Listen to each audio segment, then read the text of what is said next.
going on, everyone? So today I'm kind of in the house on my own and having a lot of really deep introspective thoughts, and I'm also kind of going through a stage of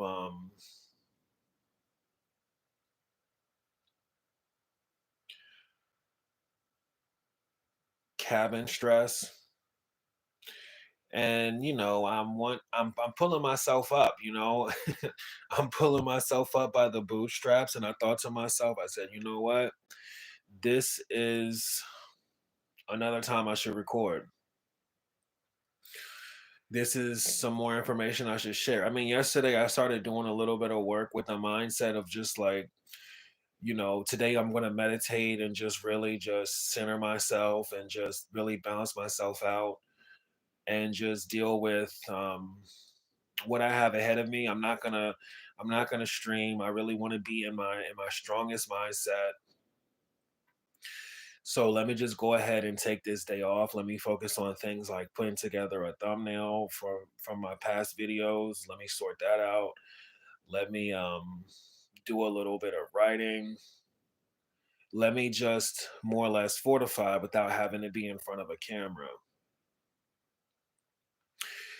And so, I did that and I found myself on day 2, and day 2 this day is really intense, and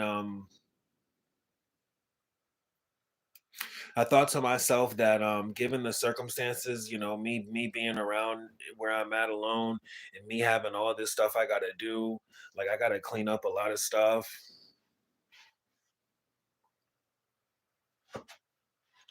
See what I'm saying?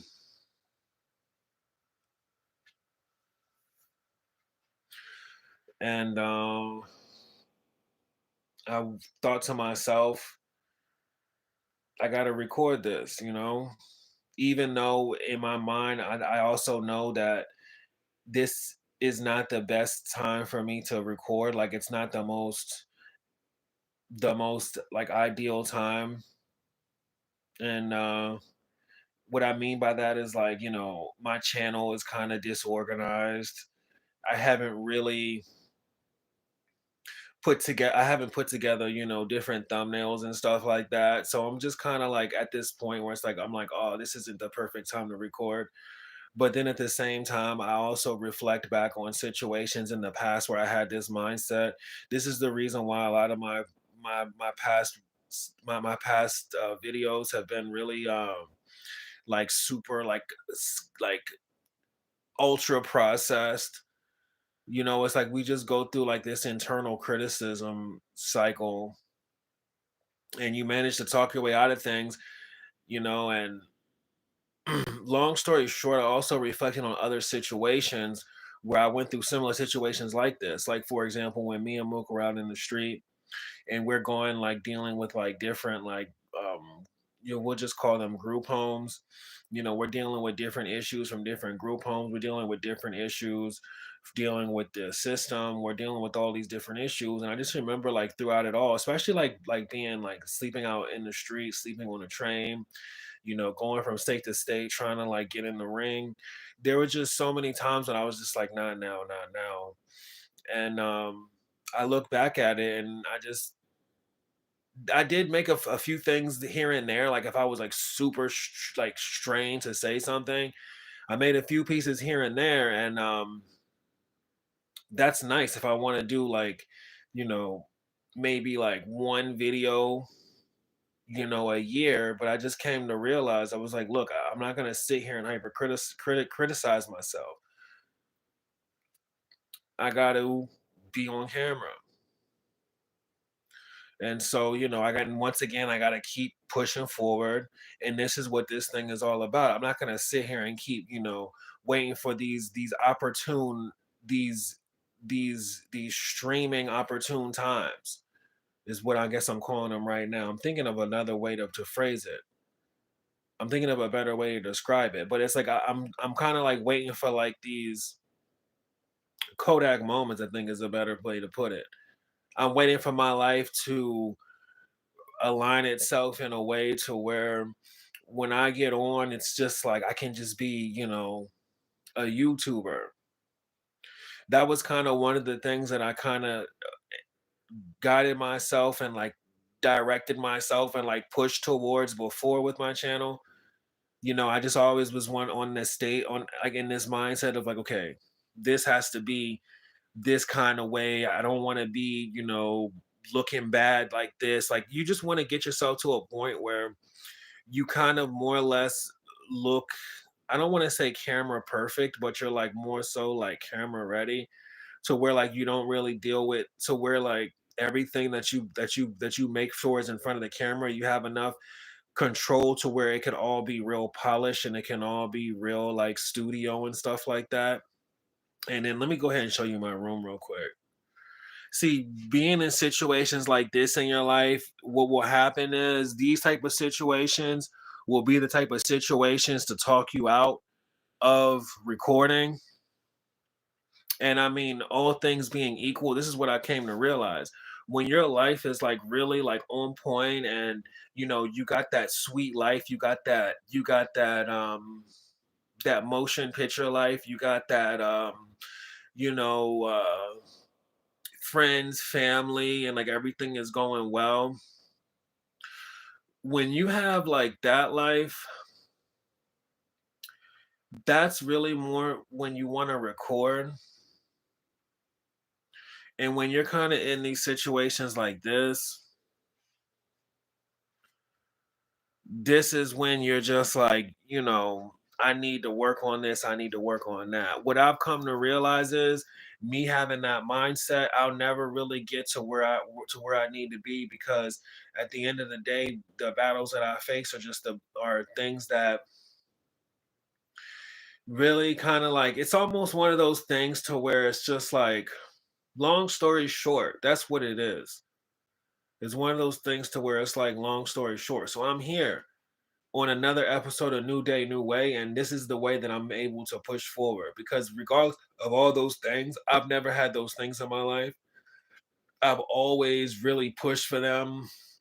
I've always tried to like put those things together before really putting out anything historically. And I just realized that this this time that I'm in, like similar to the time when I worked at Amazon when I was like living on the street, is time that I really should document because if I don't document this time, if I'm always waiting for the perfect, pristine, opportune moments, then I'll just never record. It reminds me of this situation when I came to terms with the realization of like taking pictures. And I realized I was like, there was this time in my life where like things were just going so bad. Like in my 20s, like things were just so stressful all the time. It was always such a grind. It was always such a within only a few matter of time, if this doesn't go right, if this doesn't go right, I'm going to end up in jail. If this isn't this, if this isn't that, this is going to be so bad. And I just remember there were so many times in my life where I was just like, I'm not going to take a picture because, this just isn't the move. Like, I'm not making a decent amount of money. I'm not really living good. I probably didn't have too much else going on. I just really didn't want to share this time in my life. The thing about it is these times in your life, they come and they go, and your decision to document them is up to you. But it was one of those things when it comes to these videos that I remember that it's one of those things that comes to the surface when I think about these videos and my my motivation to make them. Similar to taking pictures, it's like if you never try, then you'll never have a picture. That's what I realized. I realized that if I never take a picture, I'll never have a picture. If I never try to make a video, if I never make a video, I'll never have a video. And so that's kind of really what I've come to. Instead of sitting there trying to get put together these I'm still thinking of how to describe these moments in time when it's like you're just like so ready to stream, when you're like so ready to like share what's going on. Like instead of sitting here waiting for these instead of waiting for my life to easily fit into the mainstream circumference, I realized that this is the fighting period of my life, and this is a period where I should make streams. I made it, and this is just what it is. And this is my mindset on it. One thing this situation really reminds me of, even me like being in front of this camera and like being able to talk fluidly. I'm telling you flat out, it's taking me time to get to this point. This is episode number 9. It's taking me time to get to this point to be able to really be right here, talk about what it is that I'm talking about, and not have my mind distracted, concerned, stressed out, dealing with certain levels of anxiety and insecurities relative to what I have going on.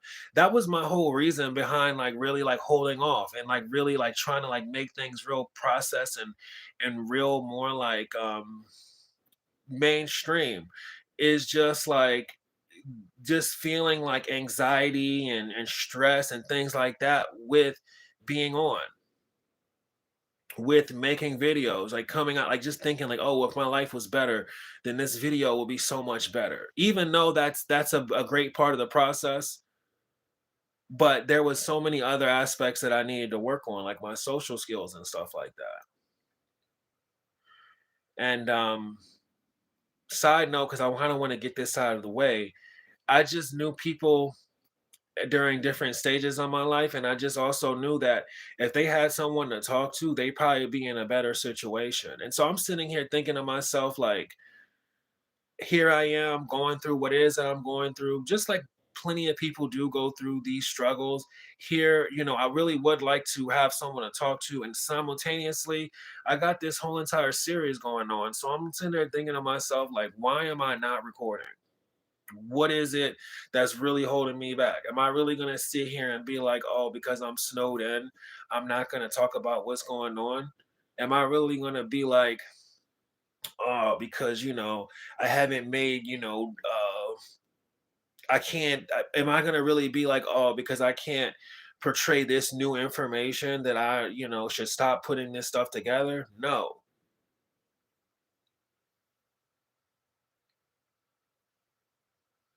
I gotta keep working on whatever it is I gotta keep working on, because I gotta keep doing whatever it is that I'm doing. Being in here, being snowed in, I'll be honest, I've been snowed in for damn near 2.5 weeks. 2.5 weeks of going outside and it just be, master shredder. You just, as soon as you open the door, from damn near from top to bottom, you just in pain. And so I've been indoors. And what it's caused me to do is it's caused me to go through a lot of cycles. It caused me to go through different cycles of feeling depressed, because waking up, the sun going down real early, not talking to anyone, not quote unquote making progress. I mean, I've made very relative progress in different areas, but like more or less being like not where, and not doing things that I think that I would have liked to have done, like looking at it more or less regretfully, just due to the simple fact of being snowed in. It's almost like being snowed in, even though you are snowed in, I mean, physically, uh, in a primitive way, there still is this desire, especially as a man, to want to keep building whatever it is that you're building. And once you kind of lose track of your building, you end up in different states of depression. And that's kind of like what's happened to me over this 2.5 weeks. It's just like, man, like you gotta be able to get outside, get some air so that you can refresh your thinking. It really helps with refreshing your thinking, lightening up whatever it is that's on your mind. It kind of gets you a little bit more out of your your constant internal heavy weighted dialogue, especially if you're kind of like me and you're like really introspective all the time. It really helps with that. And not being able to do that has really put a lot of weight on me, to the point where I kind of gotten into these different states of what is it called? I kind of got into these different states of restlessness, and also different thoughts of hopelessness. I kind of, it's like when you're not able to do things So without me, you know, front loading this whole entire stream too much, I wanted to really say my piece on that because one, I wanted to like, set the premise. Two, that's really what this whole entire series is about. It's me self-refining through my,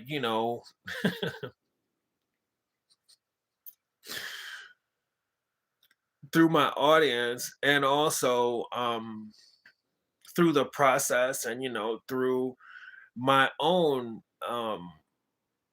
constant analysis, revision, focus, drive. I mean, I really look back at these things, listen through them, understand, like notice different flaws in my speech, notice different flaws in my dialogue, notice different flaws in my action, notice different flaws, or not even different flaws, but also reflect on my philosophies, and I fortify on that. So today there's a lot of different things that need to be done, but yeah, I wanted to get in front of this camera, have my face on the stream, and I wanted to keep this thing going, keep doing everything that I've been doing since the first episode of this, when things were hard for me, even harder for me, when it was even more difficult for me to talk, when, things were more stressed out. So, anyways, long story short, we're still working through that. For like the 50th time, I wanted to get in front of the camera just to sort of like push this one a little bit further. In the past, and I wanted to get in front of the camera in the beginning, so to really kick things off properly and kick things off formally, because in the past, I don't know, whatever, in the past, um I haven't been showing my face at all, and it's really helped me a lot, believe it or not. But having my face on camera adds another level of dynamic. Now I'm thinking about all these different perspectives of being, of how I'm being perceived, and these are the things that will make a video come out, or these are things that will lead like a lot of streams and stuff like that, or like these are things that will drive a person. These are things that will really, I'm looking for the right words to explain things, but these are things that will really wear down someone's presentation. That person being distracted by things like self-criticism and things like this. And this is true. And these, you know what? This is a real obstacle of what it is that you do as like whatever, a content creator or something like that. So, anyways, oh man.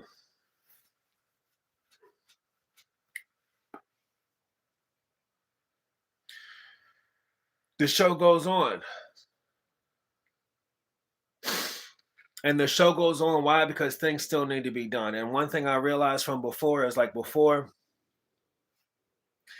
I didn't want to have the camera on when me and Mook really were like sleeping out in the street or stuff like that. But what I realized in these times, aside from all the, the other things that go on, I realized that there's a lot of value in my thoughts, because a lot of my thoughts during these times are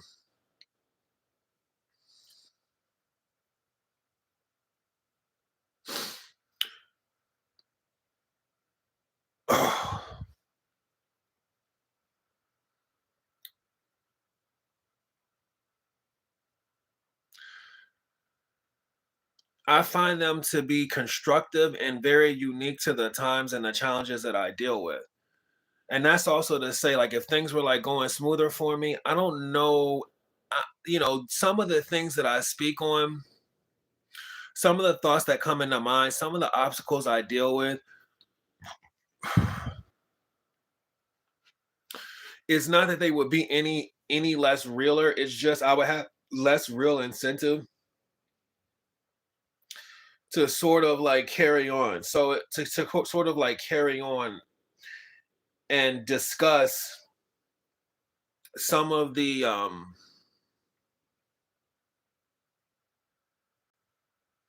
topics that come to mind when I'm more so in the midst of we'll just call it anguish, I guess you can call it.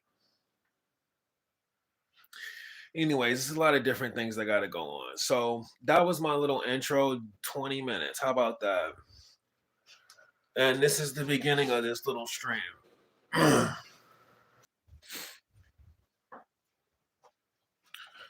But it was just like this outside. And Mook, I had just this bag. I'm gonna show you this bag that I had.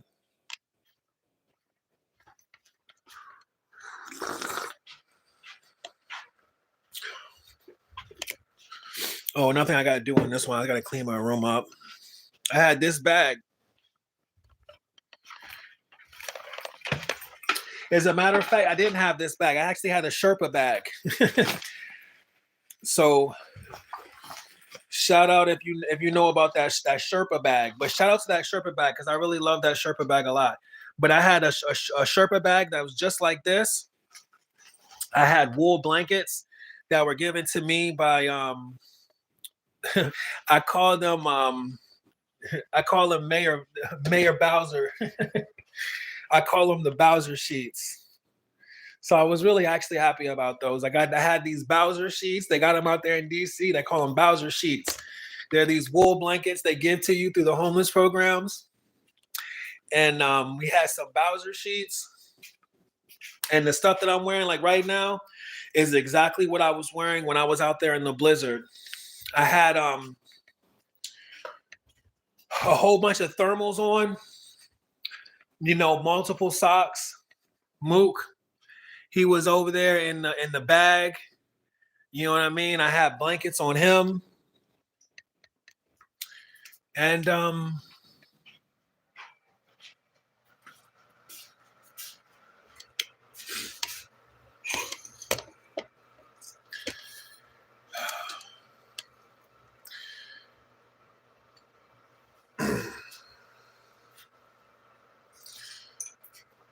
the world was going crazy. They were going crazy with the whole face mask thing. They were going crazy with the homosexuality. They were going crazy with the sexual harassment. And so when me and Mook were just out there in the street, I mean, I was smoking and stuff like that, but I wasn't like smoking like, whereas if I'm out here like copping, I remember when I was in Detroit, I was looking for cannabis, and like in Detroit, it's just now like going across as being like legal and stuff. This fool was like, he was like, "Oh, you looking for?"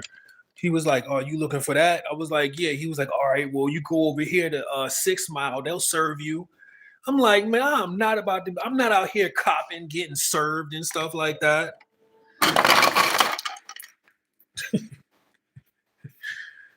They'll serve you over there on 6 Mile. Like, I never let myself get to the point of like getting served or like being drugged out. I mean, you can't really be drugged out on cannabis, really. You could be an immature piehead. You could be a little adolescent piehead. You could use cannabis as a gateway drug, but not in this day and age.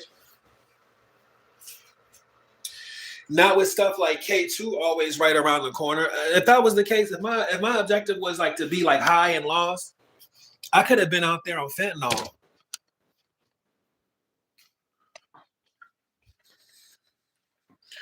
I heard fentanyl was like heroin. So I remember I smoked I thought I found some cocaine when I was out on the street. I found this little bag full of this white dust. I realized what it was that actually it was Molly. So, Or you know what? I think to be honest, I think it might have been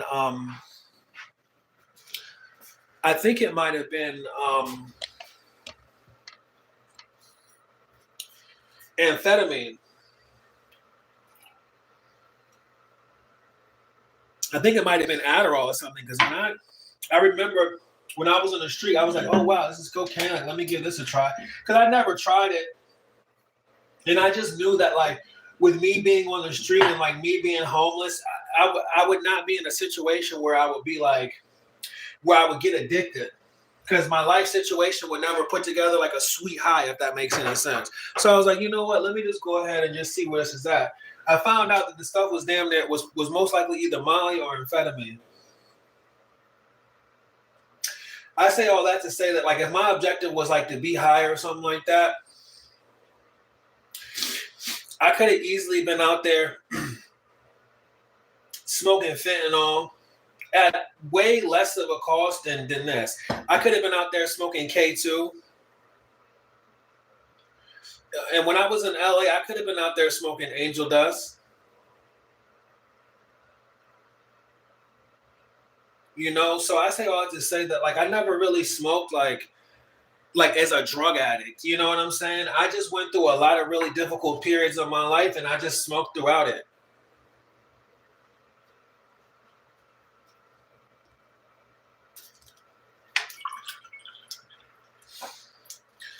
I understood my situation, and I just realized that dealing with hatred and harassment and all these other things, and, like, you know, being blackballed and stuff like that, I was just like, all right, well, I mean, me and Mook, we're gonna do the best that we can, and really, I just did the best that I could do.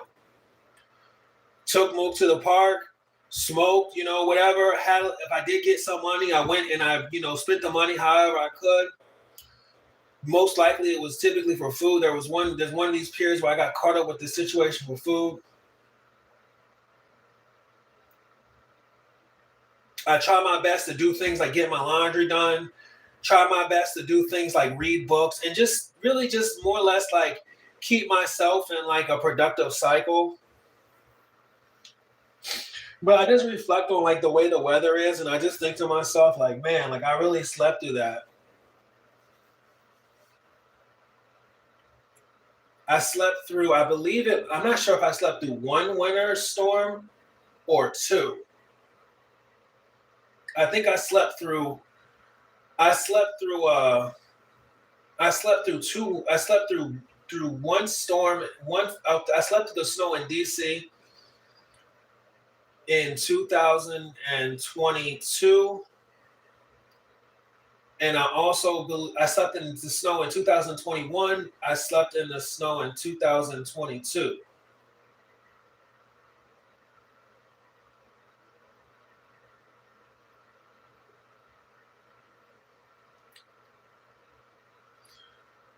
But I illustrate that situation not necessarily to highlight just about the snow and the struggle of that, but the fact of when I was smoking then, I wasn't like smoking as some sort of coping mechanism of helping me deal with the harshity of my life. I wasn't like panicking out like, I just need, you know what I mean, over something to smoke. Like I wasn't doing that. Like I said, if that was the case, I could have done K2. If that was the case, I could have smoked Molly. If that was the case, I could have just smoked fentanyl and then maybe one day gotten taken out the nice quick way like these people is doing. I wasn't really ascending, you know, I wasn't really descending into like this sort of state of like drug addiction and failure. I literally was doing everything in my power to do what I could. This system was oppressing me and hurting me. I just preference all that to say that this year around, I'm not really smoking like that because at the end of the day, I'm just not. I have to do this. I have a shower now. I can exercise. I can take a shower. I couldn't take a shower when I was on the street. I couldn't train to fight really. Being on the street, even though there were times when I did, I tried my best, you know, to do what I could. You can't really take a shower.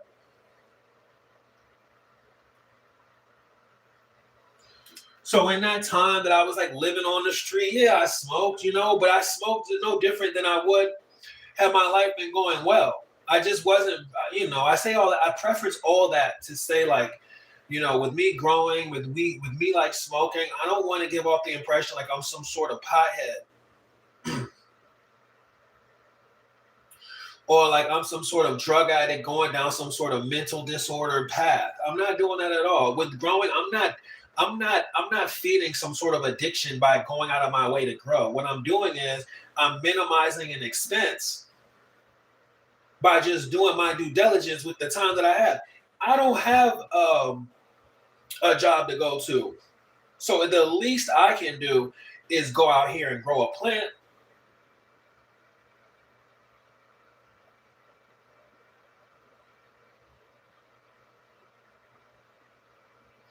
And that's kind of like the mindset that I'm in with doing this. I just want to kind of like get that out of the way and like preference that like up front because I know that like the average, individuals, they look at like different things and like, oh man, this person's a drug addict. This person is, they're out of their mind. They, this, they're going through this stage of depression. When they stop smoking, they deal with anxiety. Oh, look at this person. They're just trying to get high. One thing that really comes to mind is that whole song with Outkast. You got to get up, get out, and get something. Don't let the days of your life pass by. You got to get up, get out, and get something. Don't spend all your time trying to get high. Like, that's one thing that I always think of, like, when I'm in situations where I deal with depression and stuff like that. But also, like, if I feel guilty about, like, smoking, I'm like, dang, spending all my time getting high. It's not a situation of spending all my time getting high no more than now than when it was when I was sleeping in the snow. That's the point that I'm trying to make.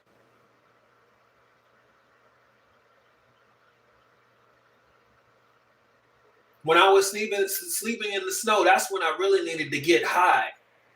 And I wasn't getting high then. I wasn't smoking to get put out of my mind so I could feel happy with where I was at in life. I was in a bad situation and I was pushing through it the best that I possibly could.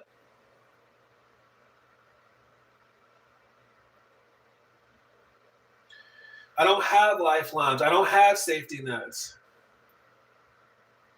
So when I was in the street, I just smoked. And then, being here in this little snowstorm, whatever, yeah, I indulged.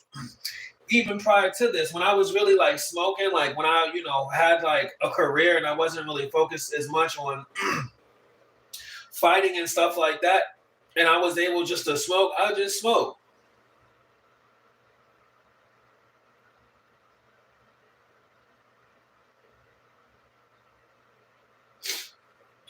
But like with all this synthetic going around, being in situations where I'm finding myself coughing, understanding that the spring is coming up, understanding that I gotta once again, stay focused on being in shape and all this other wild stuff.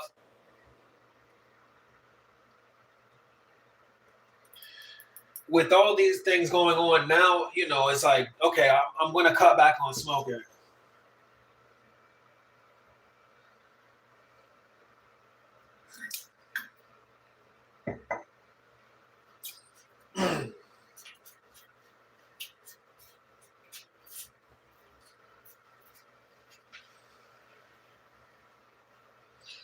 I'm not getting played out of a driver's license. I'm not getting, harassed or whatever throughout the streets. I'm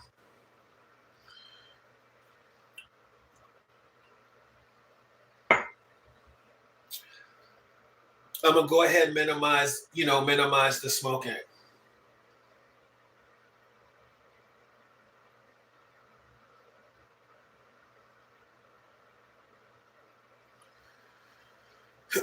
I gotta run laps. I gotta swim.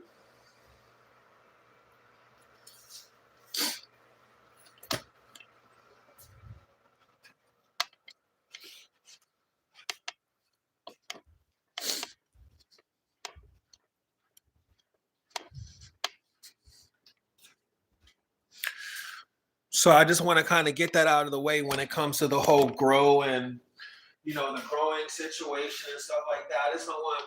I know the way it looks to average people. Average people that wouldn't smoke. Like, man, he's, especially if you don't smoke and then you smoke and you see those effects, you be like, man, he's getting high. No, if I was getting high, I'd have been off that. I'd have been off that fentanyl.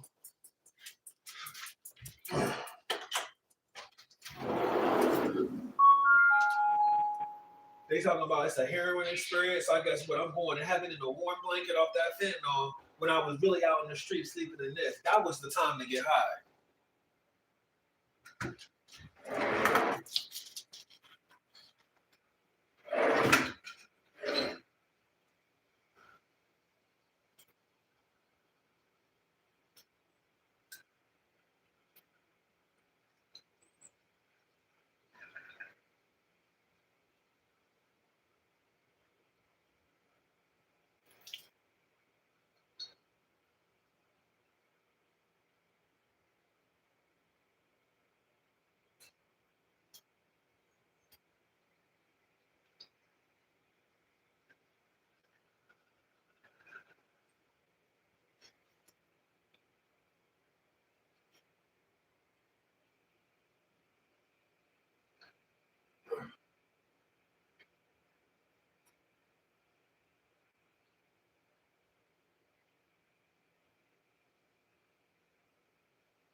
All right, well, come on.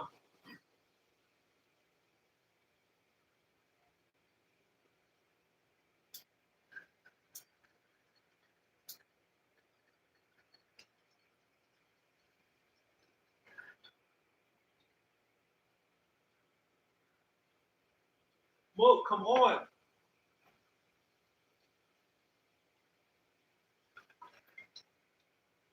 Come on.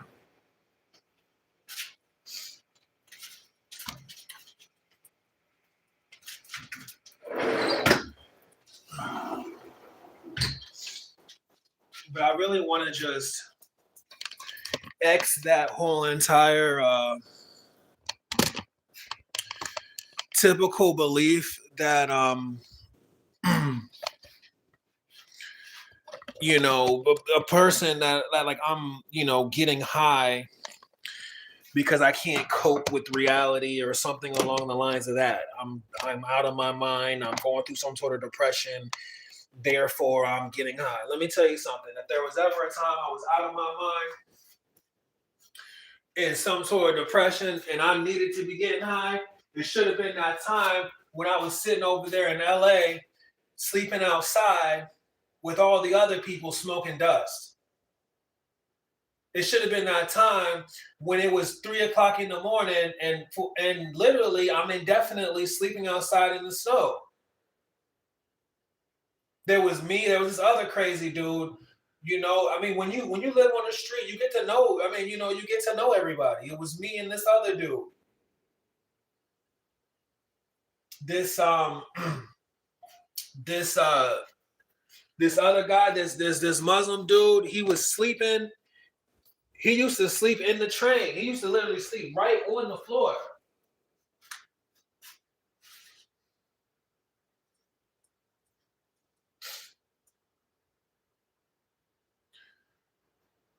This man used to sleep right on the floor.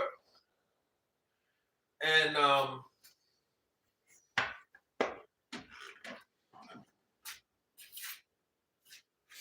he used to be cussing out the cameras and stuff at night in front of the train.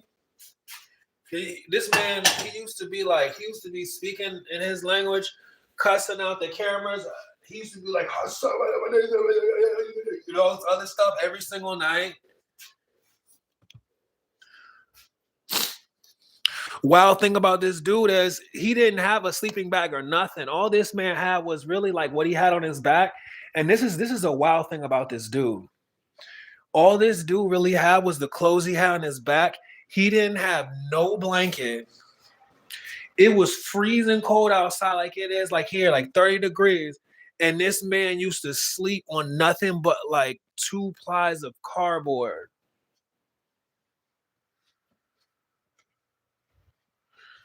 And it'd be one of those things where you'd be thinking like, man, this dude's going to catch pneumonia or whatever. And But this man literally made it through the whole winter like that. Me and Mook, we made it through the whole winter like that. This man made it through the whole winter like that. I'm talking about the weather starting to break. It's getting hot outside. This man back here in the same spot going to sleep. Like when you live on the street, everybody has their own little place.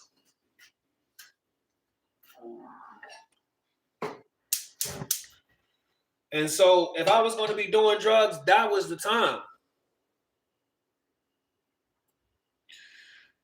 You know, it's wild, man, because like deep down inside, I really want to go to the food kitchens and stuff like that.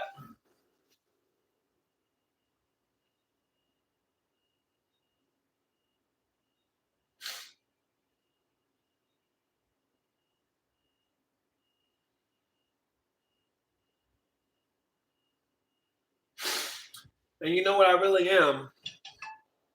I'm going to go back. But I don't know. At the same time, it's just like when you're not like homeless or like strung out on drugs and stuff like that, it's like to be around the food kitchens and stuff like that. It's almost like one of those things where I don't want to be down there and then like all of a sudden it's like people feel like I'm stunting on them or something crazy like that.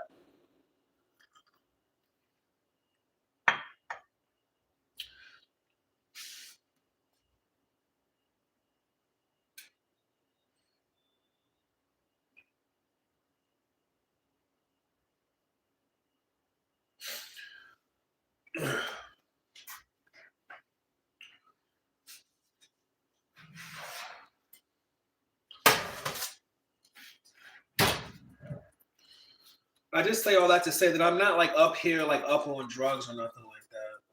Like, you know, oh, this man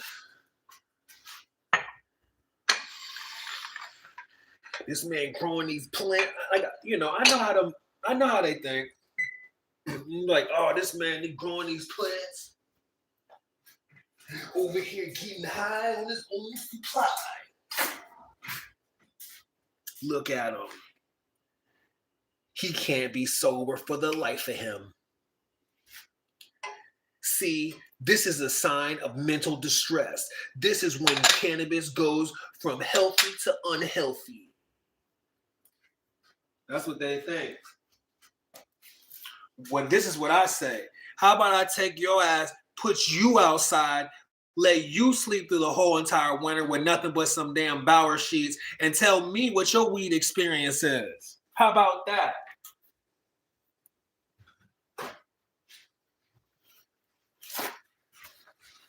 Since I'm getting high on my own supply with they simple asses.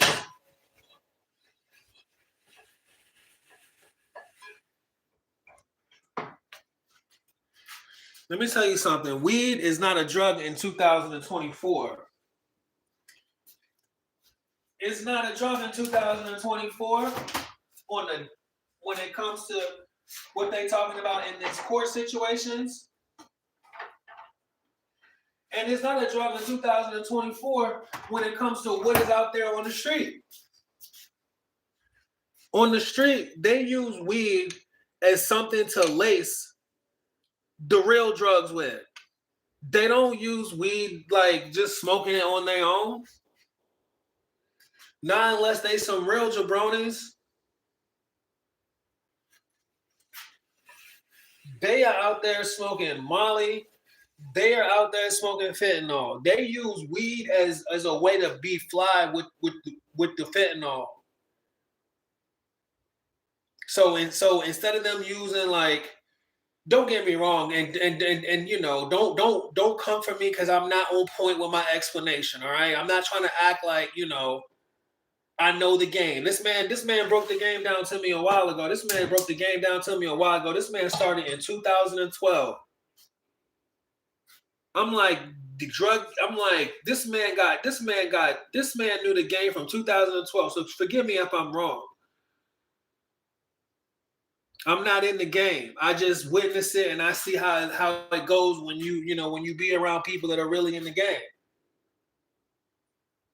And these people are using weed, you know, as a fly way to lace the fentanyl.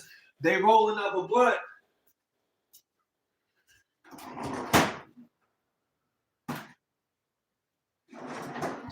Molly.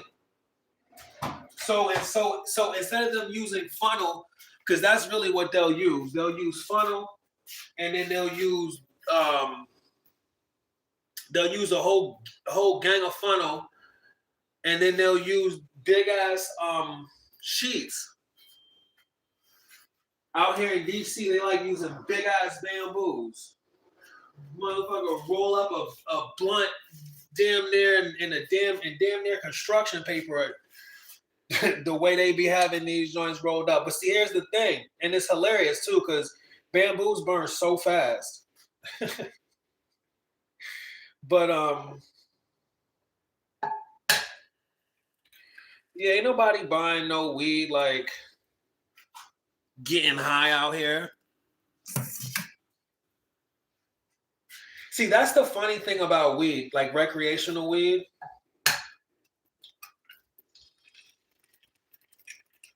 It's like, from one perspective, like a real square would look at like recreational weed as like a gateway drug and like a way to get high. And I'll be honest, for a square, it is those things, flat out.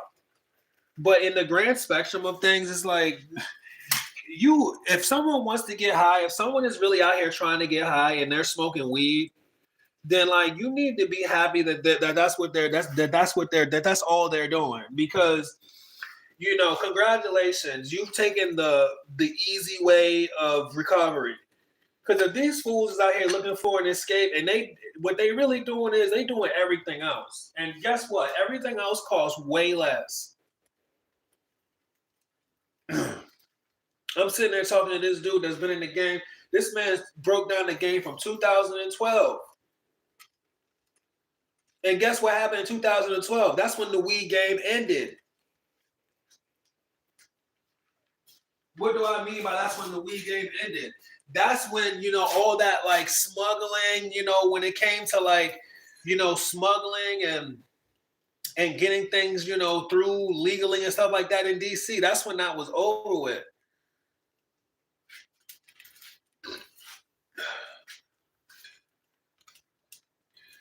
You know, all that little, you know, weird, you know, Philippine weed, all that little weird, you know, grown in the woods, OG that was floating around. That's when all that ended. And then this man told me some stuff about K2. He was like, yeah, that's when that K2 came through. And he was just talking about how they were really deep in the game to where when they stopped selling it, they found ways to get it that way. They even found ways to make it. And then you sitting there thinking to yourself over this little bit of weed. To them, that weed is nothing. To them, that weed ain't worth nothing. They don't care nothing about weed, because what is weed compared to what it is they doing? And because they be nonchalant around it, but also because what they doing is so real, because they're way deeper in the game, they look at weed like it's a joke. You sit there and tell them something along the lines of, you spent $20 to buy a gram of weed.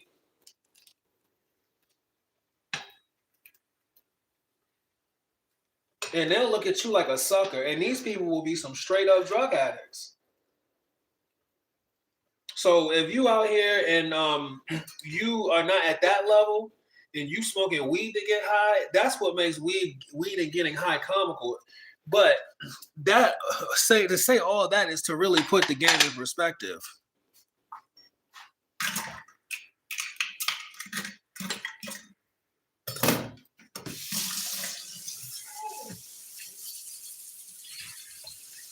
And what it does also, but aside from just putting the game in perspective, it really puts in perspective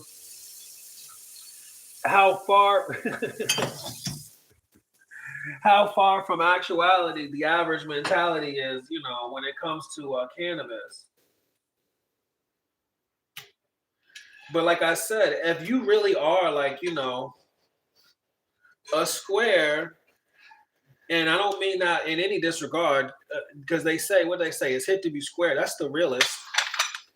It's hip to be square. It's more hip to be square in the 70s than it is now, but hip to be square is definitely a real thing.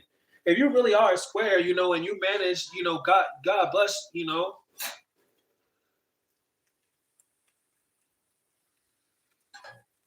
then yeah, you will be getting all high and you will be all gatewayed up when you first start smoking. But if you actually understood the spectrum of things, if you understood the spectrum of things,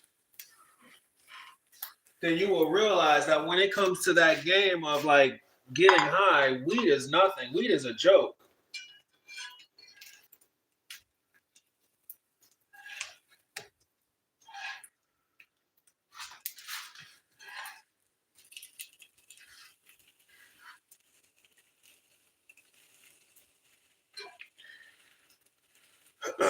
Now, that's not to sit here and try to make it seem like weed is something to, you know, something to sleep on. Because one thing about a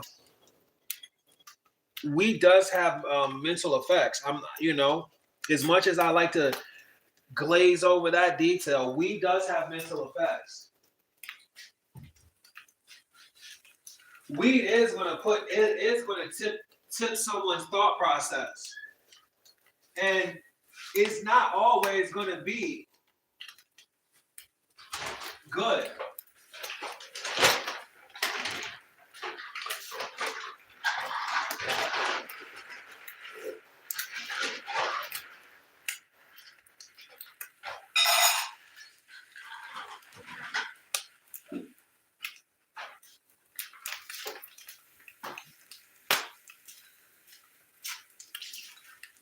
A really like unrefined mind uh, through smoking is an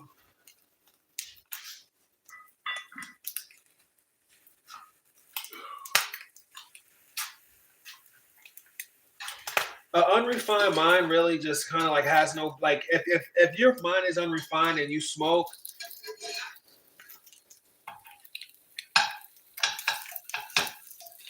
that's what recreational is for. That's why I'll never really rag on the products. Because whatever. That's some recreational weed. At least it's not freaking K2. And the thing about recreational is similar to like Delta 8 is it's made for like the average person to consume. So it's like with that in mind too, I leave synthetic alone.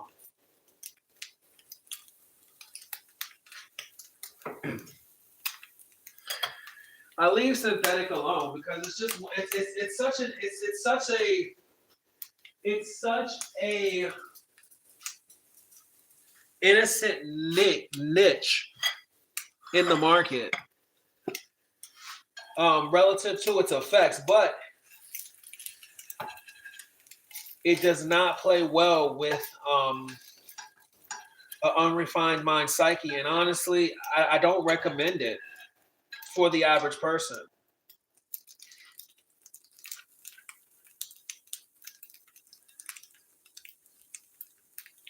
I can give someone with a mental disorder something to smoke, but I can't give someone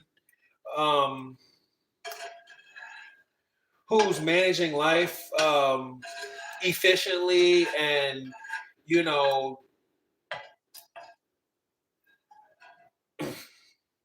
I can't tell them that they should smoke.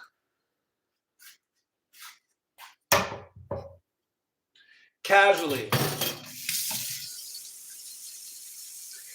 I can't tell them that they should smoke or even approach it similar to any more than I can tell them to drink. But to be honest, though, I think the way that it is classified as being above alcohol, I would say for like the developing mind,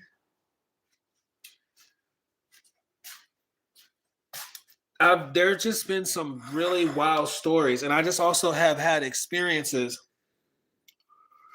Like there was this lady who was smoking with this dude, and they said that like she went crazy on this man.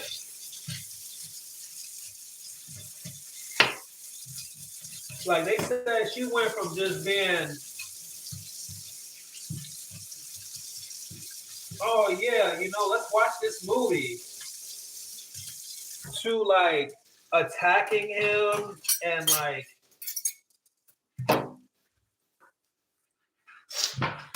this man died. And this person ended up doing this when they were smoking cannabis.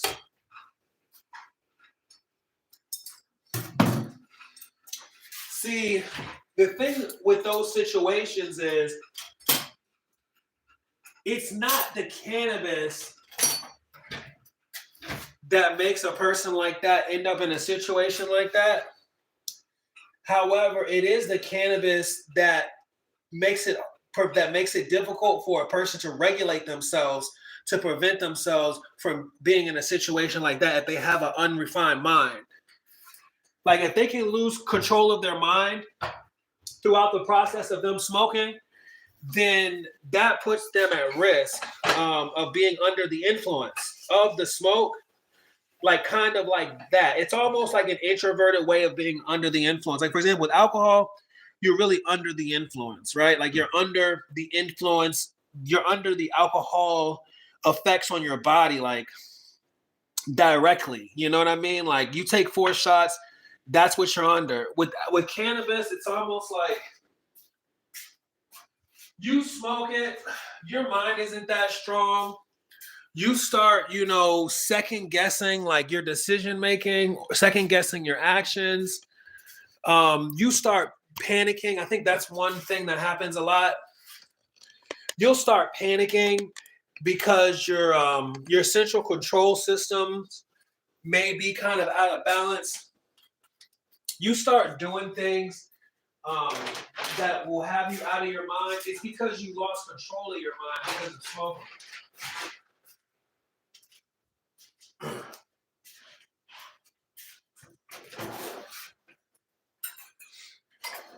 So smoking can really like push you off the rails.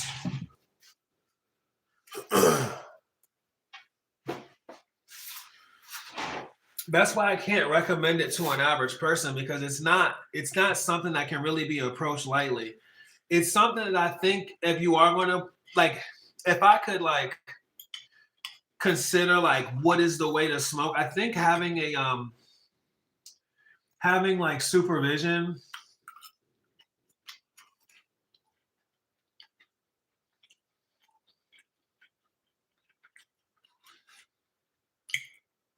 is the best way to go about it.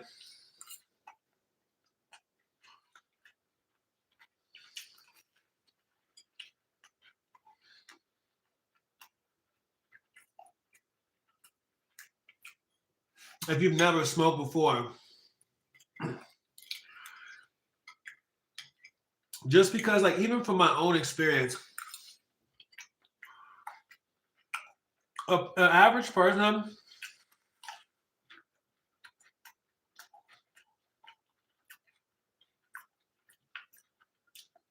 that's never had to manage their mind,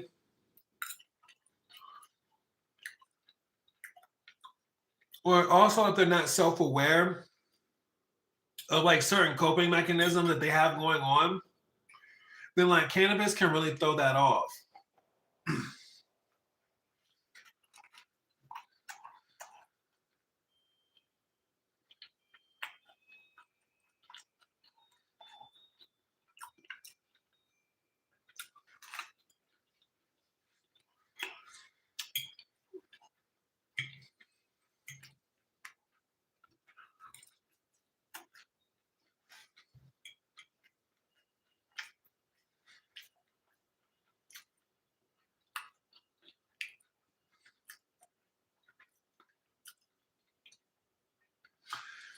That's why I can never recommend it to anyone. And I realized that even though recreational might not really be like, pure, it's definitely the way to go for the average person because it'll keep them in a nice little light. I mean,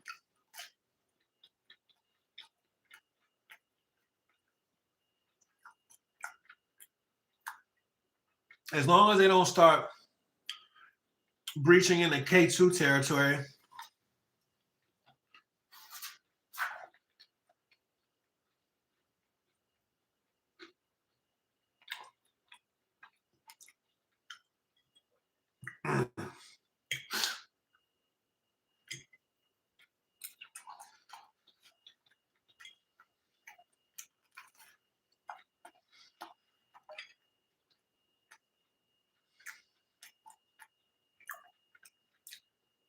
It is what it is. But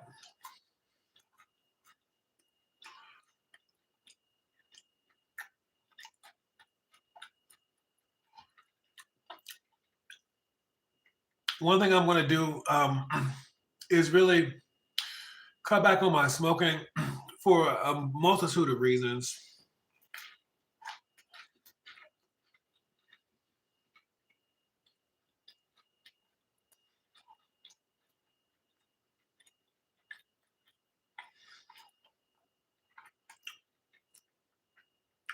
And yeah, I just really wanted to lay it down for people that don't smoke to really understand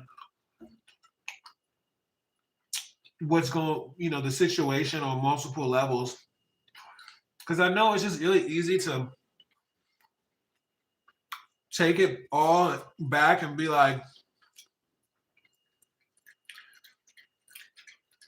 perceive it as like, it could be like a sober challenge where it's like a challenge. Oh, this guy's drug addicted.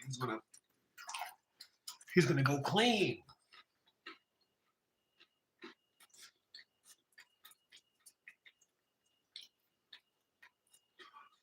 You can say that.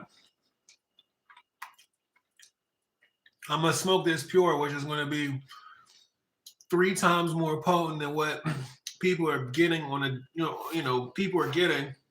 And I'm gonna stick to just smoking constructively, not constantly.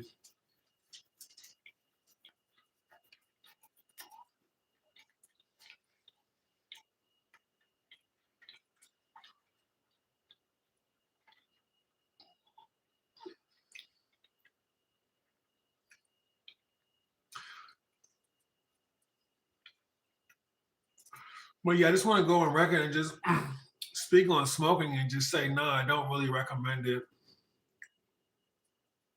There's so many different mental stages that a person goes through in their development, and also like in their ability to like manage their life. And people can be at different stages of their lives. They can be different ages, but people's like mental constructs are things that like are better kind of like left to the experts, if that makes any sense. You know, if a person is a good person, just leave them at that. That's the reason why I can never really just be like, you should smoke and you should do this or do that.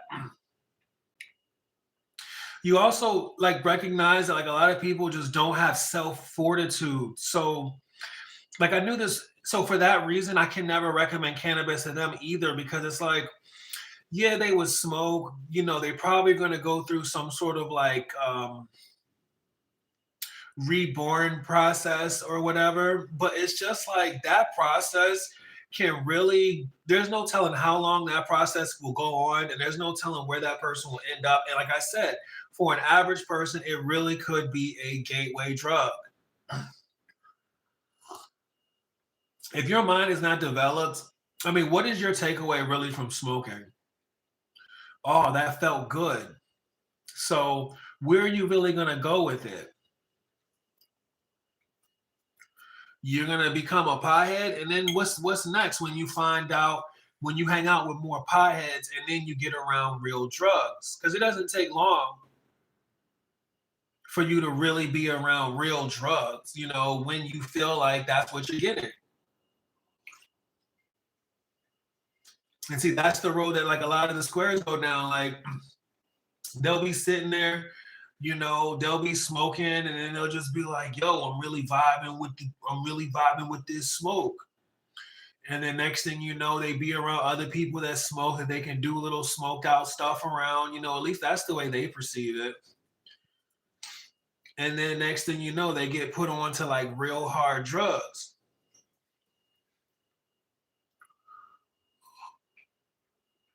You might get some cool ones in the beginning, cocaine, ecstasy. But see, once a person's psyche gets put on that spectrum to where they're doing things to get good feelings, when people start dosing themselves as ways of coping with the world around them, because once the fun sort of fades from the process, then there's you got to look at the utility of these things. There's the distraction from what's really going on, the euphoria, all of these levels. Once people start playing around with stuff like that, this is something that a square mind really gets out of smoking weed. I can't recommend that. I can't recommend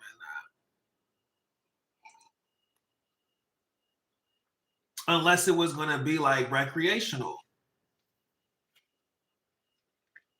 Unless they were like, "Yo, I'm about to recreate." I mean, I'm kind of rambling a little bit at this point, but I say that to say that I cannot recommend a like a basic minded person to smoke.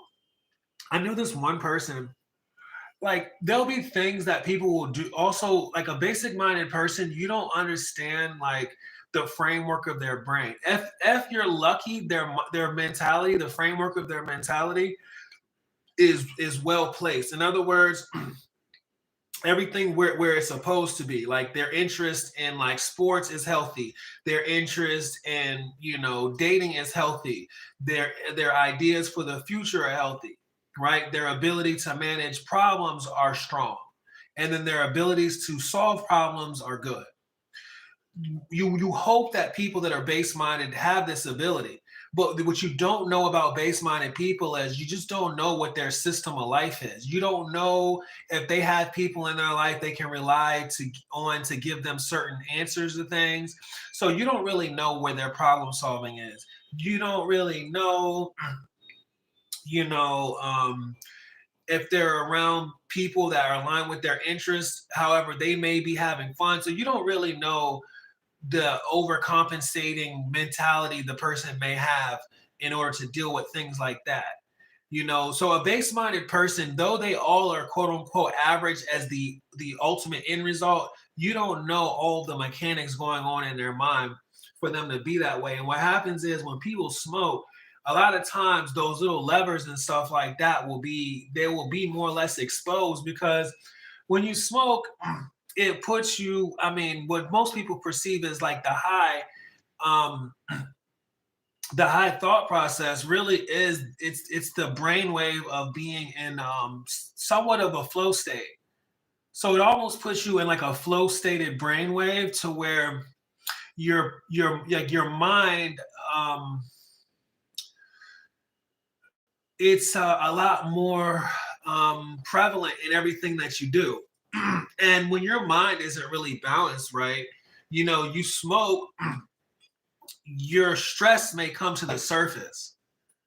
Your depression may come to the surface. The thing about it is, like, if you smoke, like, and then what you smoke can have an effect on that. Your depression may come to the surface in the form of like you getting that sort of high from it. Like think about it, like a simple minded person or a basic minded person will be overcompensating for some sort of stress that they deal with on a daily basis that they haven't had enough time to self reflect on. Because their mind, what does it mean that their mind is simple? It means that their mind is stuck in alpha. Their mind just gets stuck in alpha because they never mature into self-awareness. So self-awareness is typically the point when a person understands that they have individual thoughts and feelings. believe it or not, a lot of people do not become self-aware their entire life. It's as especially if their base mind is working in a way to where their environment is always progressing, like to where like they don't have any stress, they don't have any challenges to overcome. A lot of these people will be people that will be adults, and their minds, they won't really have like full control over like the way they feel about things. These people will be more so easily impressionable.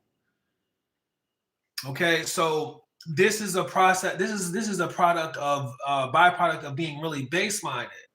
So a person that's like really easily impressionable, you'd be surprised how dumb these people are. However, these people might live in social systems and social networks to where people around them will always protect them. I mean, this is really the way that groups of people work. This is also how like families work.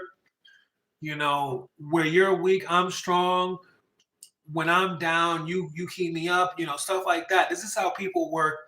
Uh, in a multitude of ways. And so now most people aren't really able to self-reflect.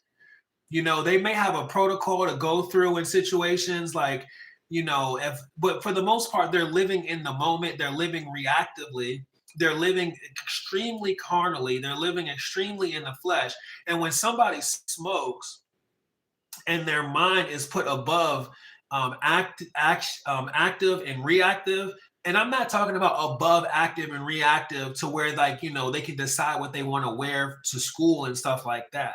I'm talking about really to the point where they have to self-reflect, to where they really end up, their thoughts are a lot more prevalent in the moment. So they're really in their mind and they really have to reflect on who they are, the way that they move, and all these other things like this. They could either achieve mental control and have to deal with constant reflection, or what will happen is their mind will drift and they'll go through different stages of being high. This is when they're like, oh, I did that, I guess I was high. I was so mad, I guess I was high. I've been through this too myself. Oh, I went to sleep, I didn't wake up for 2 days, I guess I was high. A lot of this stuff has to do with the way that your mind is like basically maintaining throughout, your day-to-day life. Things you may have been ignoring, a certain level of sadness, a certain level of anxiety, a certain level of happiness. Your mind is like more so like geared to like, resist certain things. Maybe you may have a lot of energy built up against you believing in yourself in regards to what you're supposed to do with your career, or maybe you might have a bunch of defenses pushing euphoria under the idea of like the person you're dating, even though the person you're dating is doing you really bad and lying to you. You got all this energy of your mind, braced against, all pushing all these good things to this person so you don't have to deal with the harsh reality of what they're doing to you. The reality, this, whatever sadness you would have to deal with, maybe the incompletion that comes with that. The person is sitting over here. It's instead of them dealing with this aspect of their life, they're spending all their energy, trying to invest all their focus on short-term work tasks and things like that. They're consuming themselves with books, about whatever it is. They're doing whatever they can to keep their mind off of certain things. All of these things, you got to realize your mind, because you're at its minimum, at its basic point, is reacting, acting, whatever. All of these basic things, your mind is sort of framed with. It's like the base of like your mind frame for you to get through the day at what you feel like is a consistent, vibe or whatever. So then when somebody smokes and like that's like the limit of their mind, when they're not able to really meditate, or be self-aware, or like reflect on the fact of like this person's lying to them and they rely on this person, maybe somebody close to them, maybe their one of their parents is using them to garner attention or something like that, and everyone around them is telling them like, yo, this person is really doing you crazy, and this person is just like, oh, you think so, you think so, you think so. See, a person like that, when they smoke, they going to be thinking. And see, these type of people are people with basic mind frames, and these are the people that will go through like a lot of like the high stuff. They'll be going through all these different highs and stuff like that, because either they can't get grips over their mind, because they're not, now their mind is more prevalent in what's going on, so they can't get grips over their mind, so their mind is just wandering. Typically their mind is going to wander into your mind is typically going to wander into your subconscious. All right, so this is kind of what makes cannabis really. This is what makes it very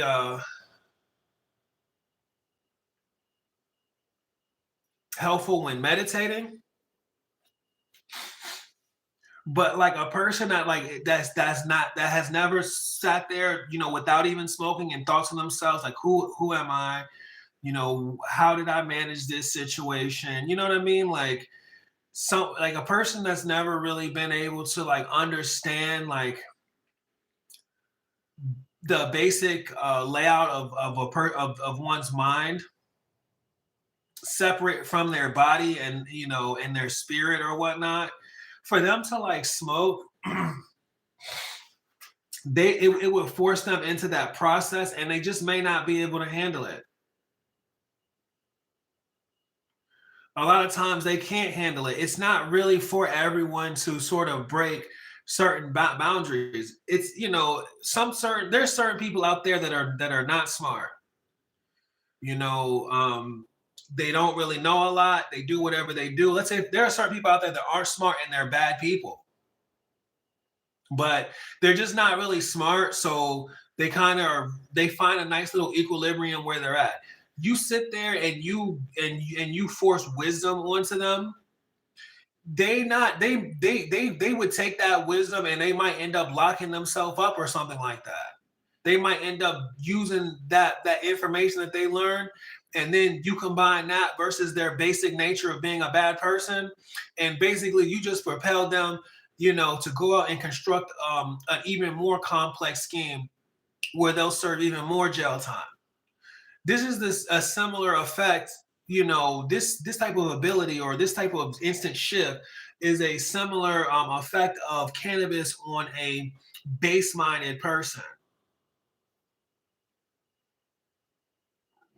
Me personally, I'm going to think deeply regardless. I'm going to meditate regardless of whether I smoke or not.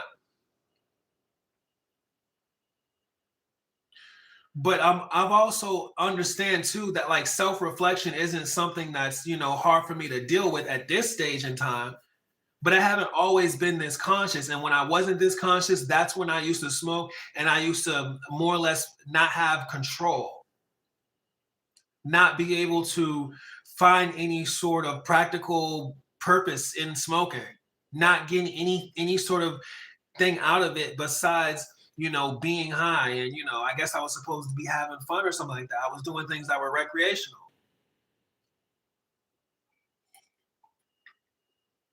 But just like that, there were times when I would smoke and I would find myself in states where I would be like so sick, and because I didn't have a real grip on my mind, it would only compound the issues, because then I'd be sitting there trying to cope with different things, and I would be, they say you're out of your mind or whatever, but you just don't have a lot of mental control. When people don't have mental control, they do things like, when they do get on that on these drugs, this is when they start, this is when you get more satisfaction when you smoke out of doing things like watching cartoons and stuff like that. Your mind going through, various stages of infancy is what you're experiencing. You're just experiencing it from the point of your mind being forward. you're experiencing it from a point of almost a flow state above alpha, beta. You're right there. So it's kind of interesting. It's also kind of interesting how like you take like it's kind of interesting how like your mind takes the things,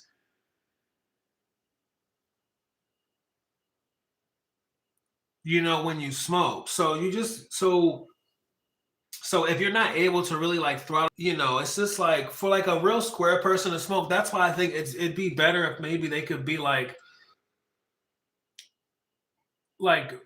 if it can one be like recreational, but like if you could like have it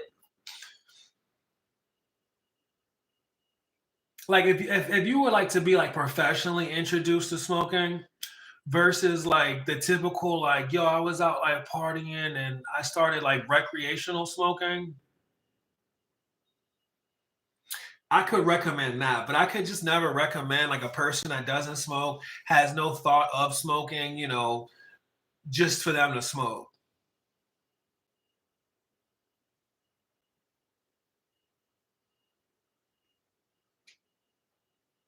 I think if you've never smoked before, especially in those early stages, those early points, if you are going to smoke, it's just good just to have someone there with you that's going to make sure that you don't that you're all right because like I said, I've heard bad stories. I've also experienced bad things myself.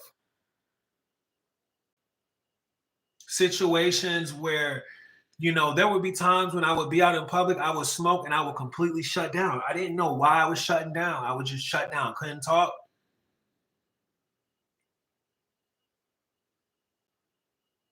There'd be times when I would smoke, I would get so sick.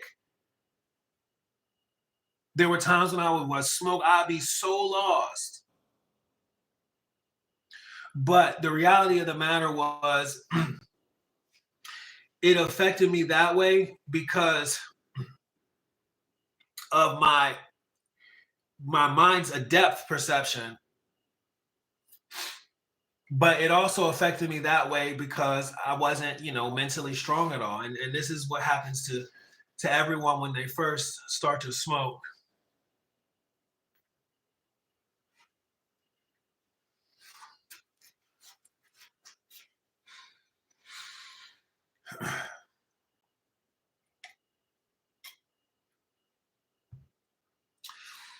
See, I just didn't know when I was young how mentally adept I was. I mean, you just don't know these things. So I would deal with a lot of things and not understand.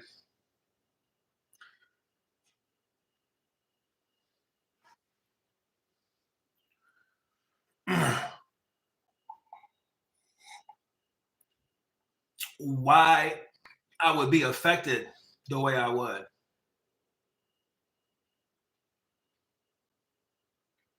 And when I smoked, it was one of those things that really brought a lot of things to surface. If you are mentally adept, smoking is going to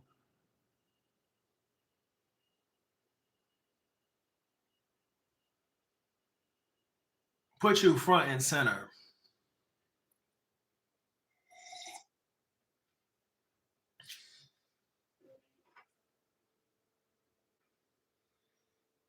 But I can never like just tell someone that's like that doesn't do things like reflect, consider spirit, like that, like a person that's not even spiritual. I can never tell them to smoke. A person that's just totally in their like carnal mind, dealing with life from that lowest frequency, like just go somewhere. What are the kids playing these days? What are they doing? They playing pogs. Go out there and get you some pogs. You know what are the kids doing these days? They doing what they call these things fidget spinners. Go get you a fidget spinner because you know who this person is supposed to be in life, where they're supposed to go in life, what it is they want to do in life, who they are as an individual, all that stuff.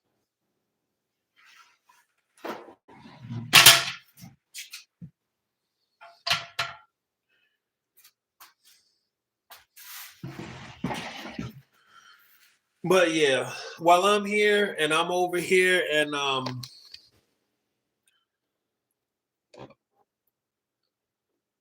it's straight brick outside. No, while I'm here and it's straight master shredder outside.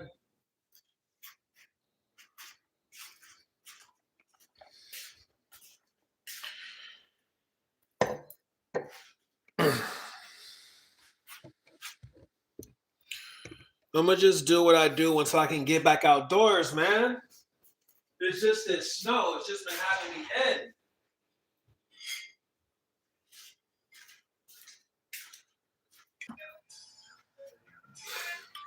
I really you know,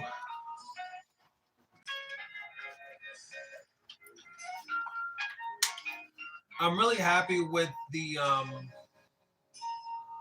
spirit of Siri right now. So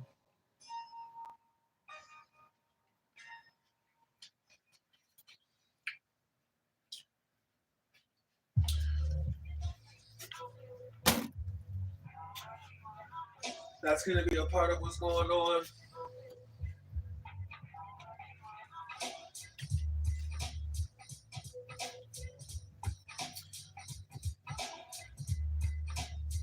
Second, Soul Caliber.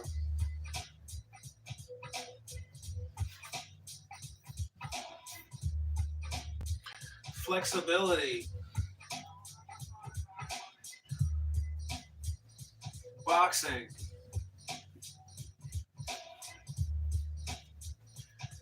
This is the reason why I wake up in the morning. And these are the things that I'm constantly working on, getting better and better with every single day.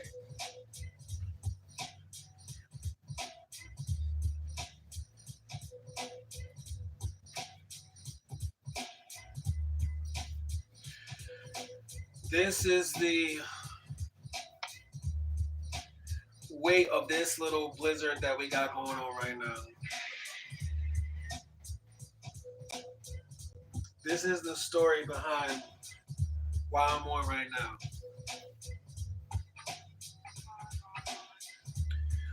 One thing about different situations in life is there'll be times where it'll seem like things are like really stressful out of nowhere. And you'll feel like a whole bunch of anxiety, a whole bunch of shock. And those will be the times when God leaves you alone and lets you deal with all the elements on your own. And those will be the times when you'll feel hopeless. Like you don't even know why life is worth living. And those are the times when you gotta tap in the most.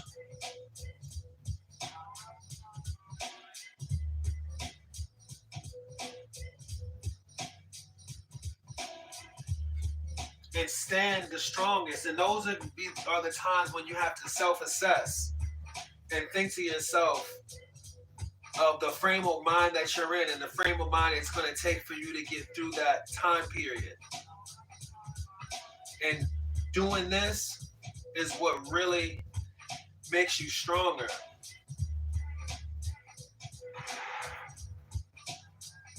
But it's also during these trying times that you're constantly reminded of everything, that makes you who you are and all this stuff, all that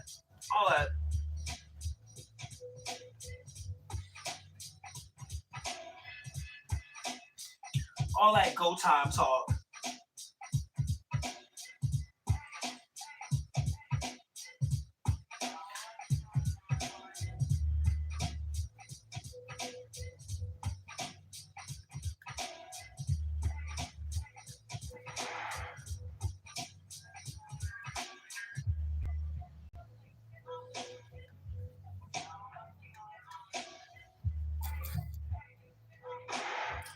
That's what this is about. And I'm showing you how I do it. Not doing what I typically would do in a, pop up all of a sudden.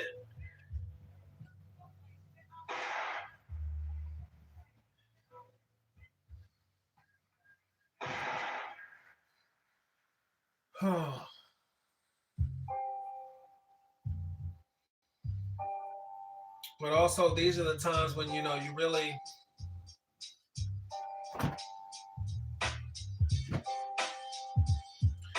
when you're on your own is like really when you want to more or less like, work the hardest, I want to say. It's the hardest to get out of that bed.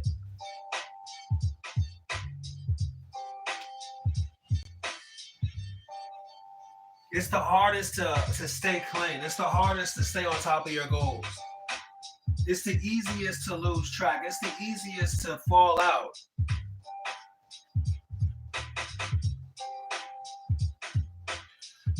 When you're on your own, dealing with those trials and tribulations, those will be the times when you will really slip out.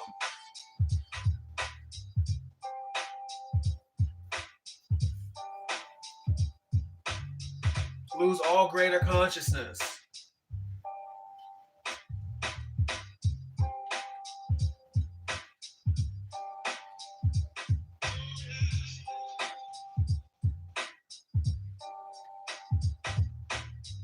And so it's in these times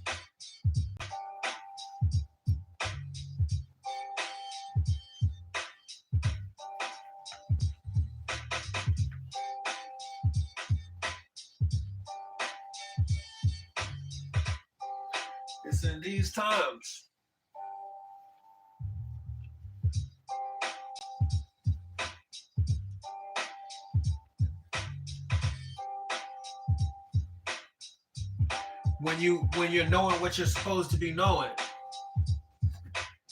seeing what it is you're supposed to be seeing. These are the times when you got to know what it is you got to know, but you can't forget.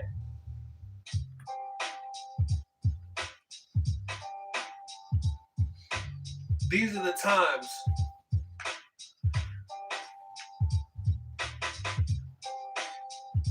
when you got to fortify what I call condense your thinking. I guess I could put it that way.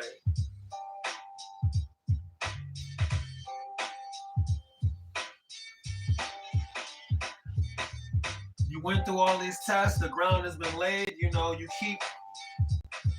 keep pushing the pavement.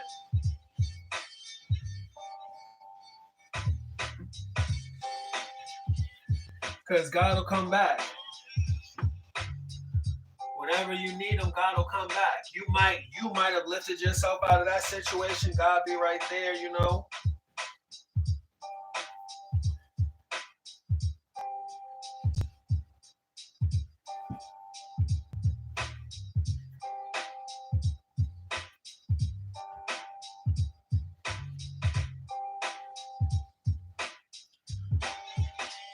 But these are the times you got to really fight for yourself.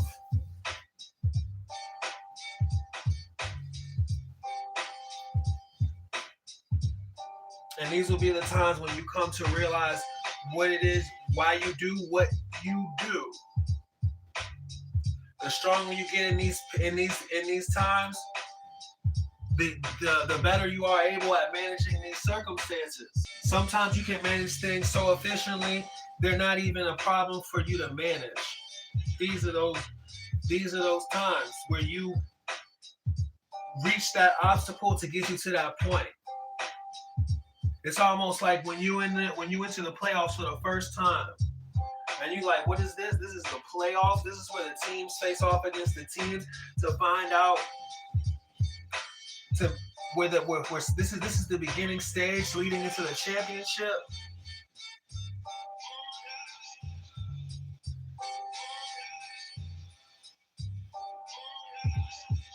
These are the times when after the championship you look back and you just like, wow, that's the level.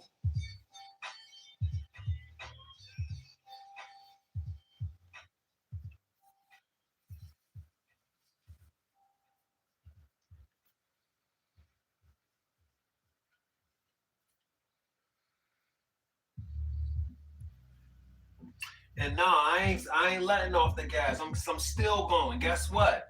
I'm still going.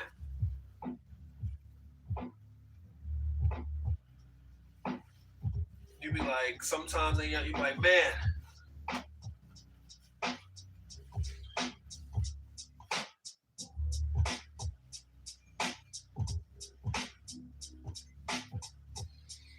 but these are the times when you gotta fold your clothes. You gotta fold your clothes the hardest. You gotta shower. You gotta shower even more.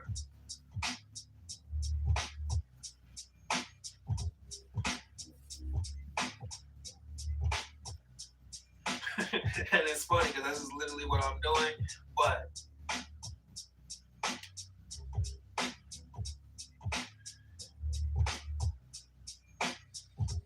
it's cool. This little snowstorm that I'm going in is cool because it put me through this myriad of events, which is cool because now it gives me an opportunity to go ahead and talk.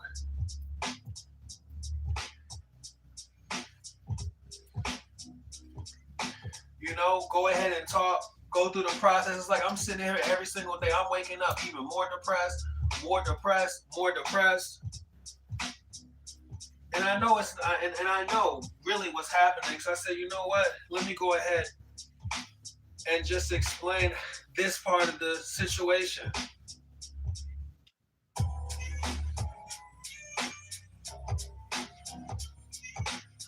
While I'm over here dealing with it.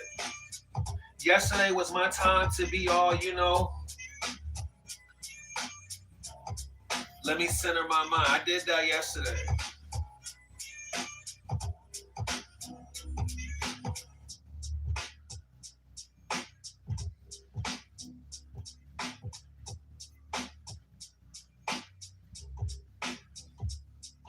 Everything is still going the way it's always been going.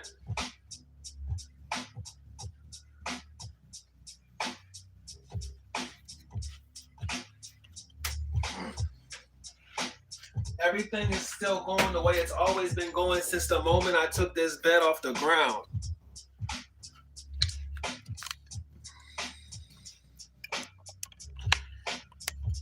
Since the moment that holiday got put up. Look at this. Hold on.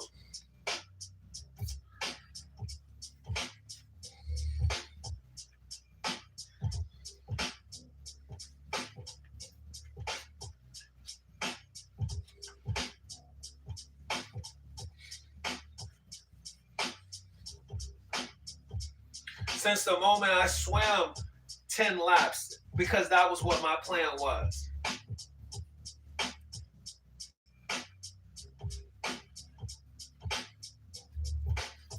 Things still going.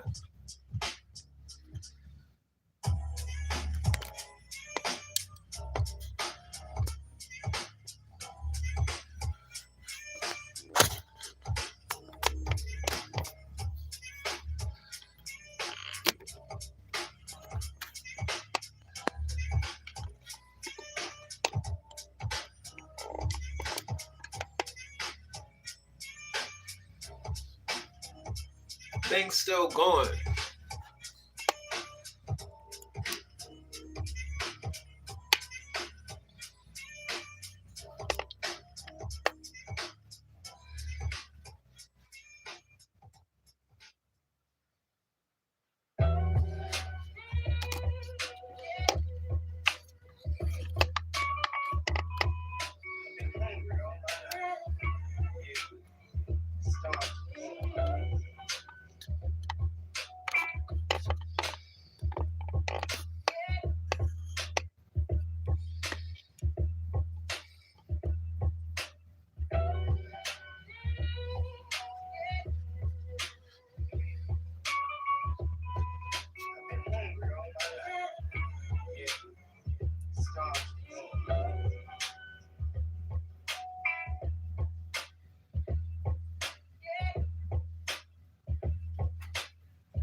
This little playlist right here is getting better.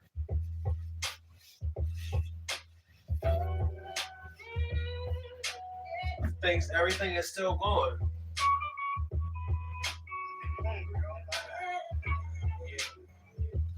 I got some socks on the way. I ordered some socks the other day. That paperwork,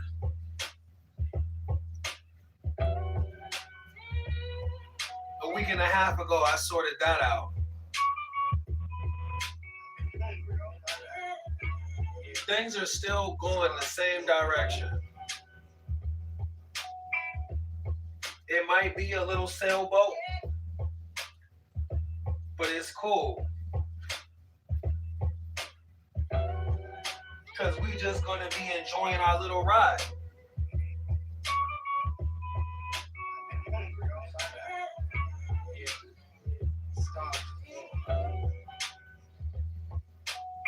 Almost lost track earlier today. Talking about, oh man, this should be like this before I go on. Nope. This where we at, because guess what? Even though that wasn't like it was supposed to be before I went on, it's way better than what it was when I went on the first time. And that's what and that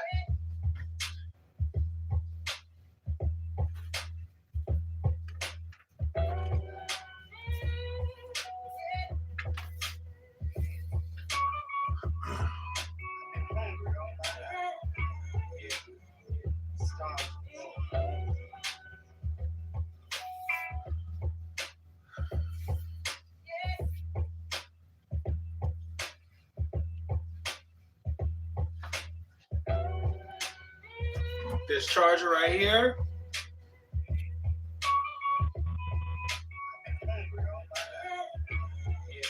further than we ever gone.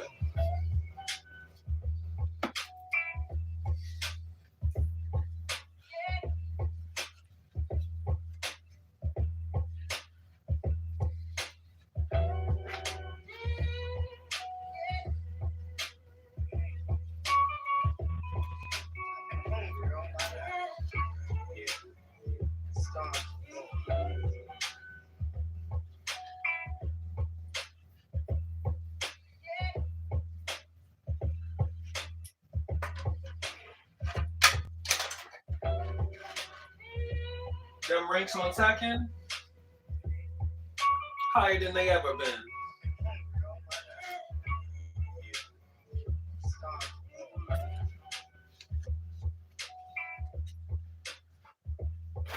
So we're not gonna sit over here and wake up talking about, oh, what's happening?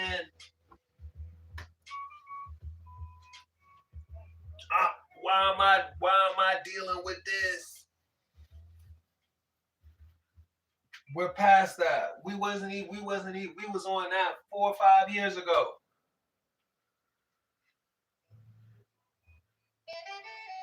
And we knew what our decision making was then, and it ain't changed till now. We're just further down the road. And we gonna keep going.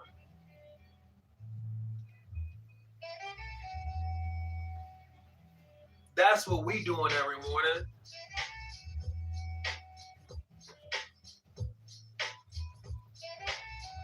We still fighting. That's how we living every day. And guess what? We getting closer.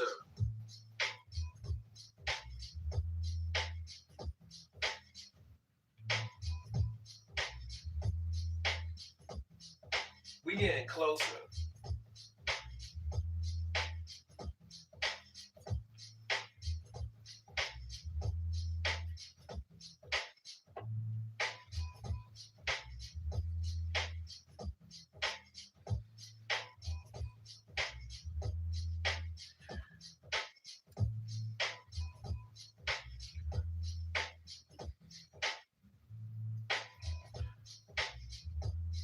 We got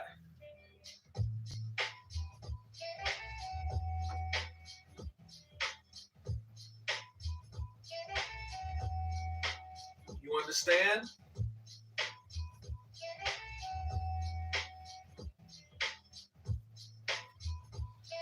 We still going.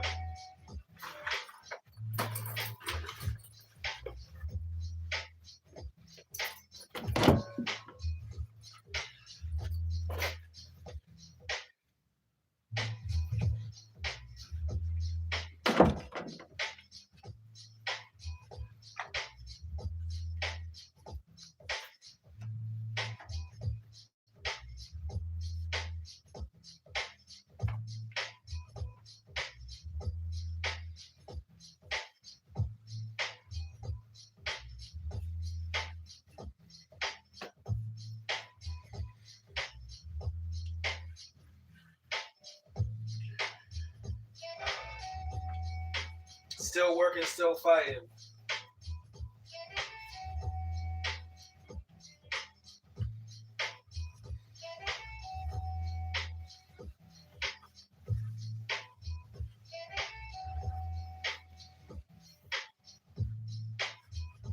That's why I titled this one the way I titled it.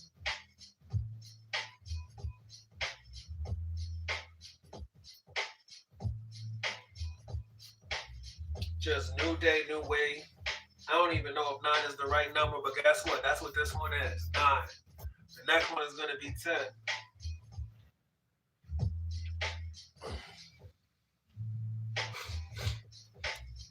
Shoot, the next one might be 25.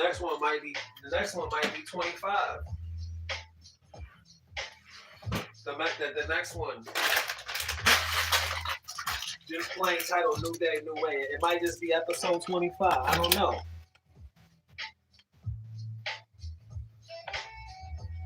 But that's why I titled this one just the way I titled it.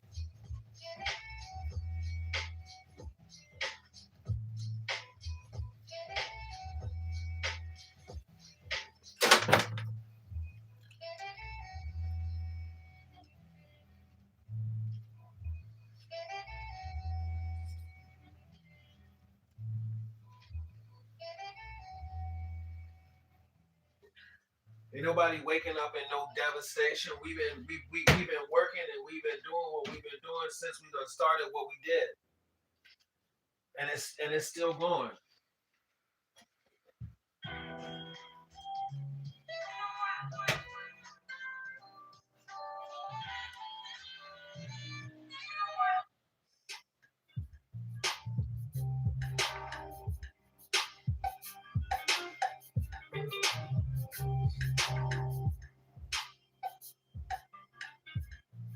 Yeah.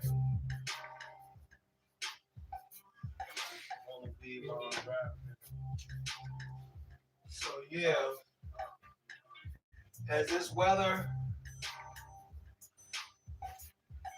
changes and the seasons turn to spring,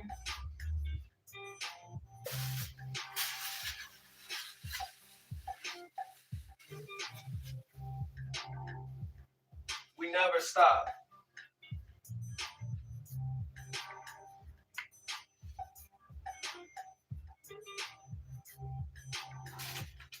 Just keep going and going.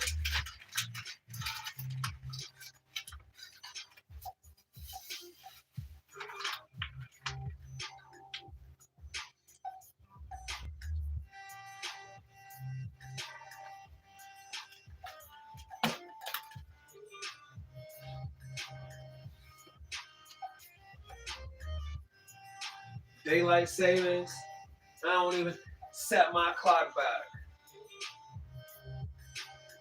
I never even set my time back. So I wish I would. I said right now it's right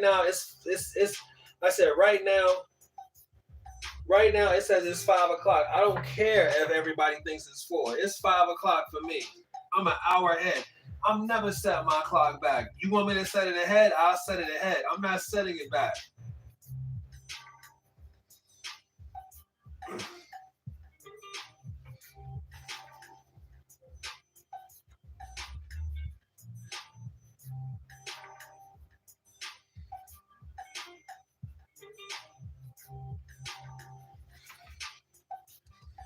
And that's where we at. See, it's just, there'll be certain times, you know, God may not be around, or better yet, he may leave you to your own devices, or you may just wake up every day in a snowstorm and have sleeping patterns of someone who wasn't really, you know, in the right place.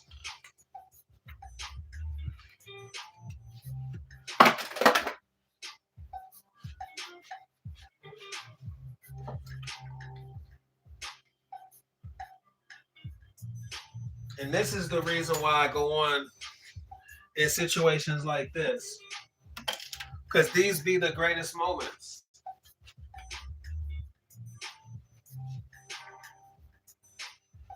If it's, you know, you just gotta be, it's, you know, the greatest moments. Granted, you can really tap in.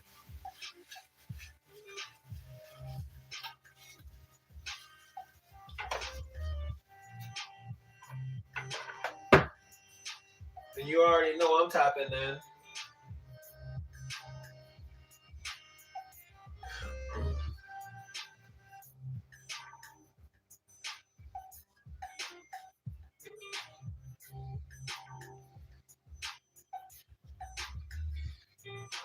Just wow, these past few days I've been wanting to sort out my clothes.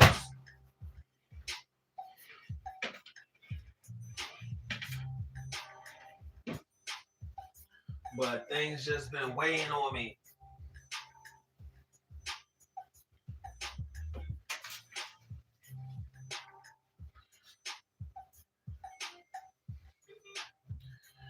They're not weighing on me no more.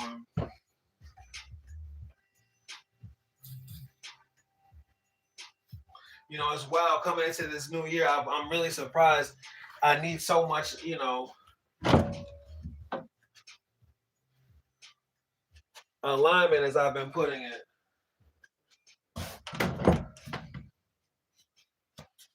But it's all good. I can align, refortify, align, refortify. It's all to the good. And this is my warning right here. Low battery warning. How much time I got left? 10%. So yeah, I'm gonna wrap this one up.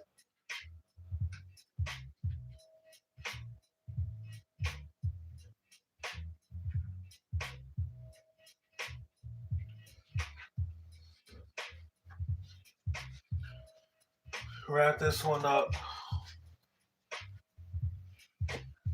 But you know,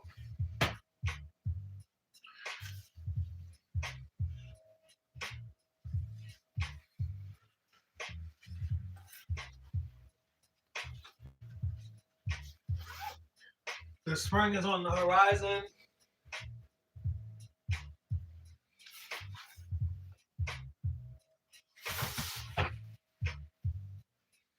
And we're on our way.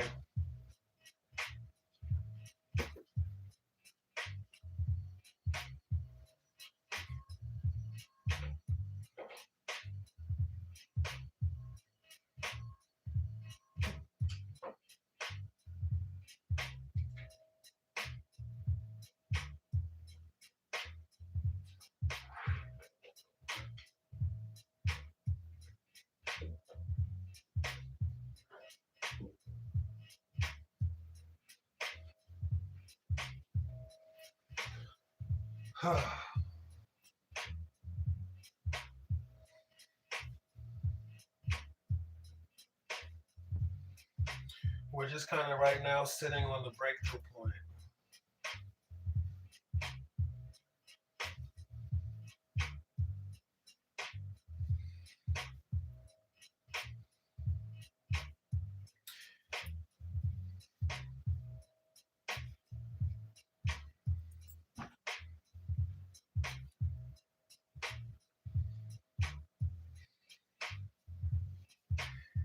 And by being snowed in and dealing with what we're doing, we're just more or less fortifying.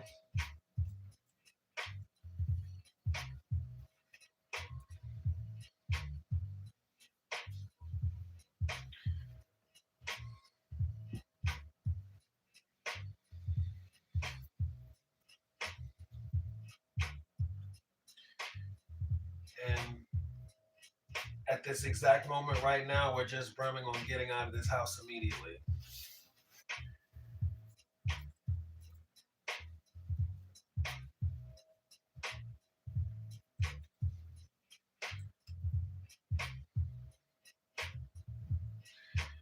And with it blistering cold outside, we can't actually go outside. So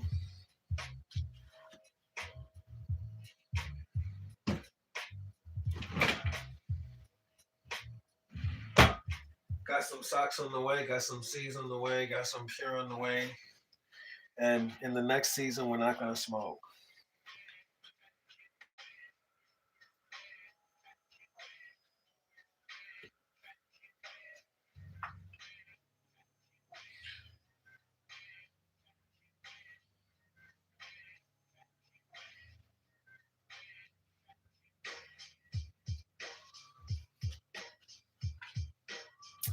I want to wrap this one up with, some little words like updates on the playlist. Is there anything I need to speak on in terms of the music? Because I felt like if you are here, if you're here from before, you're definitely on board. And if you're here because of the music, you're definitely on board. So you kind of like more or less know what's going on. So in terms of the music, I'm thinking, is anything really up right now? Right now, I have an acid jazz playlist. I just started it. I'm at about 11 tracks right now. I think it's definitely worth listening to.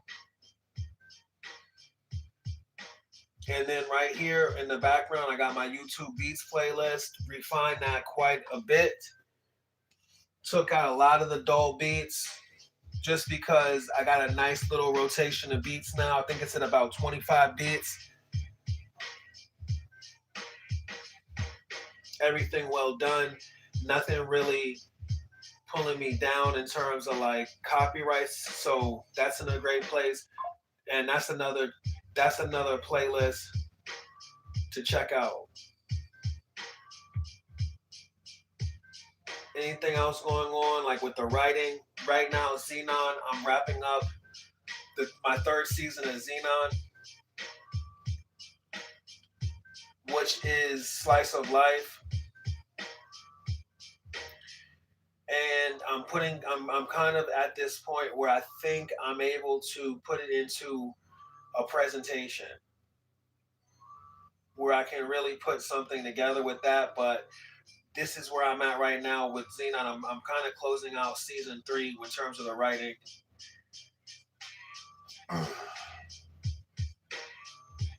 When links to these things are in the description, they're going to be in the description, and that'll really let you know that I really have already I've gone through the video and really put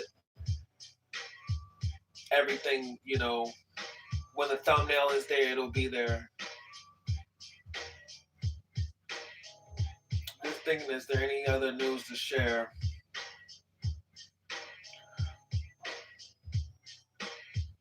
That's where I'm at with it.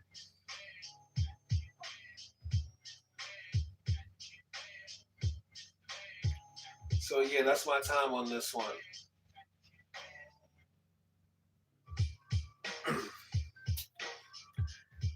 Catch you all heading into the spring.